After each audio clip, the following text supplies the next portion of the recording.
India squad release ಆಯ್ತು guys. New Zealand series against ನಮ್ಮ India squad ಯಾವ ರೀತಿ ಓಡಿಯೋ ಫಾರ್ಮೆಟ್ ಅಲ್ಲಿ ಎಸ್ ಎಕ್ಸ್ಪೆಕ್ಟೆಡ್ ಇರುವಂತ ಸ್ಕ್ವಾಡ್ ಮೆಂಬರ್ಸ್ ಗಳು ಇರುವಂತದ್ದು. ಇಲ್ಲಿ ಒಂದ್ ಎರಡು ಕಮ್ಬ್ಯಾಕ್ ಆಗಿರುವಂತದ್ದು ಶ್ರೇಯಸ್ ಅಯ್ಯರ್ ವೈಸ್ ಕ್ಯಾಪ್ಟನ್ಸಿ ಜಾಗದಲ್ಲಿ ಅಂಡ್ ಬೌಲಿಂಗ್ ಲೈನಪ್ ಅಲ್ಲಿ ಮೊಹಮ್ಮದ್ ಸಿರಾಜ್ ಅವ್ರದ್ದೊಂದು ಕಮ್ಬ್ಯಾಕ್ ಆಗಿರೋದು ಅಂತಾನೆ ಹೇಳ್ಬೋದಾಗಿದೆ. ಅದೇ ರೀತಿಯಾಗಿ ಇದು ಒಂದೇ ಅಲ್ಲ, ಒಂದು ನಮ್ಮ ಇಂಡಿಯಾ ಸ್ಕ್ವಾಡ್ ರಿಲೀಸ್ ಆಗಿರೋದು ಒಂದಾಗಿರೋದು, ಮತ್ತೆ ಸಿಕ್ಕಾಪಟ್ಟೆ ಅಪ್ಡೇಟ್ ಗಳು ಇರೋದು. IPL related, one of the Vijay Hazare trophy related ಆಗಿರ್ಬೋದು, ಸಿಕ್ಕಾಪಟ್ಟೆ ಅಪ್ಡೇಟ್ ಗಳು ಬಂದಿರೋದು ಅಂತಾನೆ ಹೇಳ್ಬೋದಾಗಿದೆ. ಅದರಲ್ಲಿ ಎಲ್ಲವನ್ನ ನಾನು ನಿಮ್ಗೆ ತಿಳಿಸ್ಕೊಡ್ತೇನೆ. ಮೇನ್ ನಮ್ಮ ಇಂಡಿಯಾ ಸ್ಕ್ವಾಡ್ ಯಾವ ರೀತಿ ಇರೋದು ಅಂತ. ಅದಕ್ಕೂ ಮೊದಲಾಗಿ ಚಾನಲ್ ವಿಸಿಟ್ ಮಾಡ್ತಾ ಹೊಸೊಬ್ರ ಇದು ಚಾನಲ್ ಬೇಗನೆ ಸಬ್ಸ್ಕ್ರೈಬ್ ಮಾಡ್ಕೊಂಡು ನೋಟಿಫಿಕೇಶನ್ ಮಾಡ್ಕೊಂಡು ಬೆಲ್ ಐಕಾನ್ ಪ್ರೆಸ್ ಮಾಡ್ಕೊಳ್ಳಿ ಅಂತ ಹೇಳ್ತಾ ನಾವು ಮಾಡುವಂತ ವಿಡಿಯೋ ನಿಮ್ಗೆ ಮೊದಲಿಗೆ ನೋಟಿಫಿಕೇಶನ್ ಮೂಲಕ ಬರುತ್ತೆ. ಎಷ್ಟೇ ಹೋಗೋದಾದ್ರೆ ಮೊದಲಾಗಿ ನಮ್ಮ ಇಂಡಿಯಾದ ಸ್ಕ್ವಾಡ್ ಯಾವ ರೀತಿ ಇರೋದಂತ ಹೇಳೋದಾದ್ರೆ, ನನ್ನ ಪ್ರಕಾರ 9 ಅಥವಾ 11ನೇ ತಾರೀಕಿಂದ ನ್ಯೂಜಿಲೆಂಡ್ ಟೂರ್ ಆಗ್ತಾ ಇರುವಂತ, ನಮ್ಮ ಇಂಡಿಯಾದಲ್ಲೇ ಆಗ್ತಾ ಇರುವಂತದ್ದು. ಅದು ಕೂಡ ಅದು ಎಲ್ಲೆಲ್ಲ ಆಗ್ತಿರುವಂತದ್ದು ಕೂಡ ನಿಮ್ಗೆ ಗೊತ್ತಿರುವಂತದ್ದು. ಇವಾಗ ಮೊದಲದಾಗಿ ಸ್ಕ್ವಾಡ್ 15 ಮೆಂಬರ್ಸ್ ಸ್ಕ್ವಾಡ್ ಯಾವ ರೀತಿ ನಮ್ಮ ಇಂಡಿಯಾದ ಇರುವುದಂತ ನೋಡೋದಾದ್ರೆ, ನ್ಯೂಜಿಲೆಂಡ್ ಟೂರ್ಗೆ ಶುಭನ್ ಗಿಲ್ ಅವರ ಕ್ಯಾಪ್ಟನ್ಸಿ ಹೋಗ್ತಾ ಇರುವಂತದ್ದು. ಇದಂತೂ 100% ಎಕ್ಸ್ಪೆಕ್ಟೆಡ್ ಇರುವಂತದ್ದೇ. ನೆಕ್ಸ್ಟ್ ಅಲ್ಲಿ ಓಪನಿಂಗ್ ಅಲ್ಲಿ ರೋಹಿತ್ ಶರ್ಮಾ ಅಂಡ್ ಶುಭನ್ ಗಿಲ್ 100% ಇರ್ತಾರೆ. Virat Kohli, KL Rahul, Shreyas Iyer vice captain ಆಗಿರುವಂತದ್ದು. ವಾಷಿಂಗ್ಟನ್ ಸುಂದರ್, ರವೀಂದ್ರ ಜಡೇಜಾ, ಮೊಹಮ್ಮದ್ ಸಿರಾಜ್ ಅವರು, ಹರ್ಷಿತ್ ರಾಣಾ, ಪ್ರಸಿದ್ಧ ಕೃಷ್ಣ, ಕುಲ್ದೀಪ್ ಯಾದವ್, ರಿಷಬ್ ಪಂತ್ ವಿಕೆಟ್ ಕೀಪರ್ ಹಾಕೊಂಡು, ನಿತೀಶ್ ಕುಮಾರ್ ರೆಡ್ಡಿ, ಅರ್ಷದೀಪ್ ಸಿಂಗ್ ಅಂಡ್ ಯಶಸ್ವಿ ಜೈಸ್ವಾಲ್. ಇದು ನಮ್ಮ ಇಂಡಿಯಾದ ಸ್ಕ್ವಾಡ್ ಹಾಕೊಂಡಿರೋದಂತಾನೆ ಹೇಳ್ಬೋದು ನ್ಯೂಜಿಲೆಂಡ್ ಟೂರ್ಗೆ. ನನ್ನ ಪ್ರಕಾರ ಇಲ್ಲಿ ಏನು ಅಷ್ಟೊಂದು ಏನದು ಹೆರ್ಗಣಿಂದ ಬಂದಿರುವಂತದ್ದು ನಮ್ಗೆ ಗೊತ್ತಿಲ್ಲದೆ ಇರುವಂತದ್ದು ಏನೂ ಇಲ್ಲ.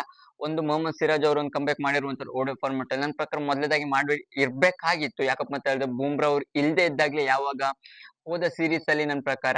ಆದ್ರೆ south Africa series and Australia tour ಅಲ್ಲಿ ಎಲ್ಲ ಕಡೆ ಮಾಡಿರ್ಬೇಕಾಗಿತ್ತು ಅಂತ ಅನ್ನಿಸ್ತಾ ಇತ್ತು. ಅದೇ ಇವಾಗಾದ್ರೂ ಮಾಡಿರುವುದು. ಅದೇ ಬಿಟ್ಟೆ ಮೊಹಮ್ಮದ್ ಸಿರಾಜ್ ಅವರು ಒಂದಾಯ್ತು. ಅದ್ರಲ್ಲಿ ಮತ್ತೆ ನೋಡುವ ಮಟ್ಟಿಗೆ ಎಲ್ಲ ಕೂಡ expected. Shreyas Iyer best injuries ಇಂದ ಕಂಬ್ಯಾಕ್ ಮಾಡ್ತಾ ಇರುವಂತದ್ದು, ಅವ್ರಿಗೊಂದು ಒಳ್ಳೆ ಅಪರ್ಚುನಿಟಿ ಅಂತಾನೆ ಹೇಳ್ಬೋದಾಗಿದೆ. ಒಂದು ಗಾಯಕ್ವಾಡ್ ಅವರನ್ನು ಮಿಸ್ ಔಟ್ ಆಗಿರೋದು. ಯಾಕಪ್ಪ ಅಂತ ಹೇಳಿದ್ರೆ ಆ ರೀತಿ ಬಲಿಷ್ಠ ಬ್ಯಾಟಿಂಗ್ ಲೈನಪ್ ಇರುವಂತದ್ದು. ಇದರಲ್ಲಿ ನನ್ನ ಪ್ರಕಾರ ಏನು ಕೂಡ ಚೇಂಜಸ್ ಆಗದೆ ಇರುವಂತಹ 100% ಹೌದು. ನನ್ನ ಪ್ಲೇಯಿಂಗ್ ಲೆವೆನ್ ಇಲ್ಲಿ ಈಸಿಯಾಗಿ ಹೇಳ್ಬೋದಾಗಿದೆ. ಶುಭನ್ ಗಿಲ್ ಅಂಡ್ ರೋಹಿತ್ ಶರ್ಮಾ ಅವರು 100% ಓಪನಿಂಗ್ ಮಾಡ್ತಾರೆ. ನಂಬರ್ 3 ಅಲ್ಲಿ ಕಿಂಗ್ ಕೊಹ್ಲಿ, ನಂಬರ್ 4 ಅಲ್ಲಿ ಶ್ರೇಯಸ್, ನಂಬರ್ 5 ಅಲ್ಲಿ KL, ನಂಬರ್ 6 ಅಲ್ಲಿ ರವೀಂದ್ರ ಜಡೇಜಾ, ನಂಬರ್ 7 ಅಲ್ಲಿ ವಾಷಿಂಗ್ಟನ್ ಸುಂದರ್, ನಂಬರ್ 8 ಅಲ್ಲಿ ಕುಲ್ದೀಪ್ ಯಾದವ್, ನಂಬರ್ 9 ಅಲ್ಲಿ ಮೊಹಮ್ಮದ್ ಸಿರಾಜ್, ನಂಬರ್ 10 ಅಲ್ಲಿ ಹರ್ಷಿತ್ ರಾಣಾ ಅವರು ಬರುವಂತ ಸಾಧ್ಯತೆ ಇದೆ ಅಂತಾನೆ ಹೇಳ್ಬೋದಾಗಿದೆ. ನೆಕ್ಸ್ಟ್ 11th ಅಲ್ಲಿ ನಿತೀಶ್ ಕುಮಾರ್ ರೆಡ್ಡಿ. ಆಲ್ರೌಂಡರ್ಸ್ ಕಡೆನೇ ಹೋಗೋದಾದ್ರೆ ನಿತೀಶ್ ಕುಮಾರ್ ರೆಡ್ಡಿ ಅವರೇ ಹೆಚ್ಚಿನಾಗಿ ಬರುವಂತ ಸಾಧ್ಯತೆ ಇರೋದಂತಾನೆ ಹೇಳ್ಬೋದಾಗಿದೆ. ಯಾಕಪ್ಪ ಅಂತ ಹೇಳಿದ್ರೆ 6 ಜನ ಬೌಲಿಂಗ್ ಲೈನಪ್ ಜೊತೆ ನಮ್ಮ ಇಂಡಿಯನ್ ಟೀಮ್ ಹೋಗುದಂತ ನಿತೀಶ್ ಕುಮಾರ್ ರೆಡ್ಡಿ ಆರ್ ನನ್ನ ಪ್ರಕಾರ ಅನಿಸ್ತಾ ಮಟ್ಟಿಗೆ. ಯಾಕಪ್ಪ ಅಂತ ಹೇಳಿದ್ರೆ ಪೇಸ್ ಅಟ್ಯಾಕ್ ಕೂಡ ಅಷ್ಟೇ ಮೊಹಮ್ಮದ್ ಸಿರಾಜ್, ಹರ್ಷಿತ್ ರಾಣಾ ಇರುವಂತದ್ದು. ಅದಕ್ಕಾಗಿ ಮೂರನೇ ಪೇಸರ್ ಹಾಕೊಂಡು ನನ್ನ ಪ್ರಕಾರ ಅನಿಸ್ತಾರ ಮಟ್ಟಿಗೆ ಹರ್ಷದೀಪ್ ಸಿಂಗ್ ಅವರು ಅಂತ 100% ಪ್ಲೇಯಿಂಗ್ 11 ಮೇ ಚಾನ್ಸಸ್ ಆಗತ್ತೆ ಅಂತ 100% ಅನ್ನಿಸ್ತಾ ಇರುವಂತದ್ದು.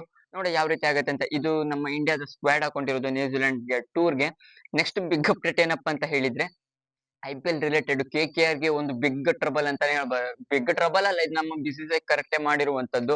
ಎಸ್, ದೇವಜಿತ್ ಸೈಕ್ ಅವರು one of the best motivation ಆರ್ ಬೇಕಾಗಿರುವಂತ ಮೂಮೆಂಟ್ ನೇ ಮಾಡಿರುವಂತದ್ದು ಅಂತಾನೆ ಹೇಳ್ಬೋದಾಗಿದೆ. ಮುಸ್ತಫಿಜುರ್ ರಹಮಾನ್ ಅವ್ರನ್ನ ರಿಪ್ಲೇಸ್ಮೆಂಟ್, ಅವ್ರನ್ನ ಬ್ಯಾನ್ ಮಾಡಿರೋದು ಅಂತಾನೆ ಹೇಳ್ಬೋದಾಗಿದೆ. ಯಾಕಪ್ಪ ಅಂತ ಹೇಳಿದ್ರೆ ಬಾಂಗ್ಲಾದೇಶದಲ್ಲಿ ಆಗ್ತಿರುವಂತ ಟೆರರಿಸ್ಟ್ ಅಟ್ಯಾಕ್ ಹಿಂದೂಗಳ ಮೇಲೆ.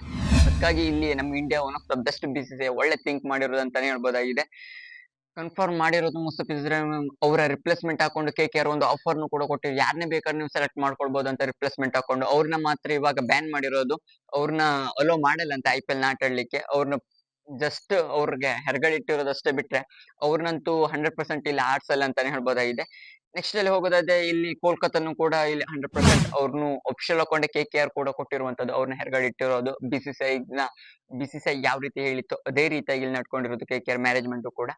ನೆಕ್ಸ್ಟ್ ಅಲ್ಲಿ ಹೋಗೋದಾದ್ರೆ Devdutt Padikkal. Yes, one of the best consistency ಅಂತ ಯಾವ ರೀತಿ ಹೇಳ್ತಾರಂತ ಕಿಂಗ್ ಕೊಹ್ಲಿ ತರ ಆ ರೀತಿ ಕನ್ಸಿಸ್ಟೆನ್ಸಿ ರನ್ಸ್ ನ ಸ್ಕೋರ್ ಮಾಡ್ತಾ ಇರೋದಂತಾನೆ ಹೇಳ್ಬೋದು. ದೇವದತ್ ಪಡಿಕ್ಕಲ್ ಅವರು ಯಾವ ರೀತಿ ವಿಜಯ್ ಹಜಾರೆ ಟ್ರೋಫಿಲಿ ಆಡಿರುವಂತ 5 ಮ್ಯಾಚಸ್ ಅಲ್ಲಿ 4 ಕನ್ಸಿಸ್ಟೆನ್ಸಿ ಸೆಂಚುರೀಸ್ ಗಳನ್ನ ಇಳಿಸಿರುವಂತದ್ದು ಇಲ್ಲಿ ದೇವದತ್ ಪಡಿಕ್ಕಲ್. ಅವರ ಅವರೇಜ್ ಕೂಡ 100+ ಇರುವಂತದ್ದು ಅಂತಾನೆ ಹೇಳ್ಬೋದಾಗಿದೆ.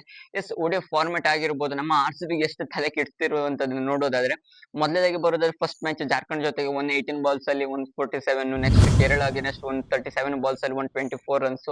ಪುದುಚೇರಿ ಅಗೇನೆಸ್ಟ್ 116 ಬಾಲ್ಸ್ ಅಲ್ಲಿ 113 ರನ್ಸ್ ಅಂಡ್ 120 ಬಾಲ್ಸ್ ಅಲ್ಲಿ ತ್ರಿಪುರಾ ವಿರುದ್ಧ ಇವತ್ತು 108 ರನ್ಸ್ ನ ಹೊಡೆದಿರೋದಂತಾನೆ ಹೇಳ್ಬೋದಾಗಿದೆ ದೇವದತ್ ಪಡಿಕ್ಕಲ್ ಅವರು. ಇವರು 5 ಇನ್ನಿಂಗ್ಸ್ ಅಲ್ಲೇ 500+ ರನ್ಸ್ ನ ಹೊಡೆದಿರುವಂತದ್ದು. ಅದೇ ರೀತಿ ಲೀಡಿಂಗ್ ರನ್ ಸ್ಕೋರರ್ ಕೂಡ ಆಗಿರುವಂತದ್ದು ವಿಜಯ್ ಹಜಾರೆ ಟ್ರೋಫಿಲಿ. ನೆಕ್ಸ್ಟ್ ಅಲ್ಲಿ ಎವರೇಜ್ ಕೂಡ 100+ ಇರೋದಂತಾನೆ ಹೇಳ್ಬೋದಾಗಿದೆ. ಇವಾಗ ನಮ್ಮ ಆರ್-ಸಿ-ಬಿಗೆ 100% ತಲೆ ಕೆಡ್ತಿರೋದಂತಹದ್ದು ಯಾಕಪ್ಪ ಅಂತ ಹೇಳಿದ್ರೆ, ಒಂದೇ ಜಾಗದಲ್ಲಿ ವೆಂಕಟೇಶ್ ಅಯ್ಯರ್ ಅವ್ರು, ದೇವದತ್ ಪಡಿಕ್ಕಲ್ ಸದ್ಯದ ಫಾರ್ಮ್ ಮಾಡ್ತಿದ್ರೆ ಹೆಚ್ಚಿನದಾಗಿ ಅವ್ರಿಗೆ ಅಪರ್ಚುನಿಟೀಸ್‌ಗಳು ಎದುರಾಗತ್ತೆ. ಯಾಕಪ್ಪ ಅಂದ್ರೆ ಬ್ಯಾಟಿಂಗ್ ಇಂದ ರನ್ ಸ್ಕೋರ್ ಆಗ್ತಿರೋದ್ರಿಂದ ನಮ್ಮ ಆರ್-ಸಿ-ಬಿಗೆ ಮೇನ್ ಹಾಕೊಂಡು ಬ್ಯಾಟಿಂಗ್ ಲೈನಪ್ ಹೆಚ್ಚಿನ ಕಂಡೀಷನ್ ಅಲ್ಲಿ ಹಾಕೊಂಡಿರೋದು. ಬ್ಯಾಟಿಂಗ್ ಅಲ್ಲಿ ನಂಬರ್ 3 ಆರ್ ಲೆಫ್ಟ್ ಹ್ಯಾಂಡರ್ ಆಗಿರೋದ್ರಿಂದ ವೆಂಕಟೇಶ್ ಅಯ್ಯರ್‌ಗಿಂತ ಹೆಚ್ಚಿನದಾಗಿ ದೇವದತ್ ಅವ್ರಿಗೆ ಕನ್ಸಿಸ್ಟೆನ್ಸಿ ರನ್ ಸ್ಕೋರಿಂಗ್ ಎಬಿಲಿಟಿ ನೋಡ್ತಾ ಇದ್ರೆ ಅವ್ರಿಗೆ ಹೆಚ್ಚಿನದಾಗಿ ಚಾನ್ಸಸ್ ಕ್ರಿಯೇಟ್ ಆಗ್ಬೇಕು ಅಂತ ನನ್ನ ಪ್ರಕಾರ ಕೂಡ ಅನಿಸ್ತಾ ಇದೆ. ಯಾಕಪ್ಪ ಅಂತ ಹೇಳಿದ್ರೆ ಕನ್ನಡಿಗನಾಗಿ ಹೋದ್ ಸೀಸನ್ ಕೂಡ ಬೆಸ್ಟ್ ಹಾಕೊಂಡಿರೋದು ಸೀಸನ್ ಕೂಡ. ಅದೇ ವೆಂಕಟೇಶ್ ಅಯ್ಯರ್ ಅವ್ರಿಗೆ ನನ್ನ ಪ್ರಕಾರ ಡೌನ್ ದ ಆರ್ಡರ್ ಎಲ್ಲಾದ್ರೂ ಹಿಟ್ಟಿಂಗ್ ಎಬಿಲಿಟಿ ಟೈಮ್ ಕಿಂತ ಅವ್ರು ಹೆಚ್ಚಿನದಾಗಿ ಮೇಲ್ಗಡೆ ಅಪ್ ದ ಆರ್ಡರ್ ಏನಂದ್ರು ರಜತ್ ಪಟ್ಟಿದಾರ್ ಅವ್ರ ಇಂಜುರಿ ಆದ್ರೆ ನನ್ನ ಪ್ರಕಾರ ಅಲ್ಲಿ ಚಾನ್ಸಸ್ ಕ್ರಿಯೇಟ್ ಆಗುವಂತ ಸಾಧ್ಯತೆ. ವೆಂಕಟೇಶ್ ಅಯ್ಯರ್ ಅವ್ರಿಗೂ ಕೂಡ ನನ್ನ ಪ್ರಕಾರ 100% ಚಾನ್ಸಸ್ ಸಿಗತ್ತೆ ಅಂತಾನೂ ಕೂಡ ನಾ ಹೇಳಲಿಕ್ಕೆ ಹೋಗಲ್ಲ. ನೋಡಿ ಏನೇನೆಲ್ಲ ಆಗತ್ತೆ ಅಂತ. ಇದಿಷ್ಟು ಬಂದಿರುವಂತ ಅಪ್ಡೇಟ್ ಅಂಡ್ ನ್ಯೂಜಿಲೆಂಡ್‌ಗೆ ಟೂರ್‌ಗೆ ಯಾವ ರೀತಿ ನಮ್ಮ ಇಂಡಿಯಾ ಸ್ಕ್ವಾಡ್ ಇರೋದು ಅಂಡ್ ದೇವದತ್ ಪಡಿಕ್ಕಲ್ ಅವ್ರ ಕನ್ಸಿಸ್ಟೆನ್ಸಿ ಫಾರ್ಮ್ ಯಾವ ರೀತಿ ಇರೋದು ಅಂತ ತಿಳಿಸ್ಕೊಡ್ಲಿಕ್ಕೆ ನಿಮ್ಗೆ ಈ ವಿಡಿಯೋ ಮಾಡಿರೋದು. ನಿಮ್ಗೆ ವಿಡಿಯೋ ಇಷ್ಟ ಕಮೆಂಟ್ ಮಾಡಿ. ನೀವು ಹೆಚ್ಚಿನ ಐಪಿಎಲ್ ಕ್ರಿಕೆಟ್ ಇನ್ಫಾರ್ಮೇಶನ್ಗೋಸ್ಕರ ಚಾನಲ್ ಮುಂದೆ ಬೇಗನೆ ಸಬ್ಸ್ಕ್ರೈಬ್ ಮಾಡ್ಕೊಳ್ಳಿ ಅಂತ ಹೇಳ್ತಾ ಸಿಗೋಣ ಮುಂದಿನ ವಿಡಿಯೋದಲ್ಲಿ.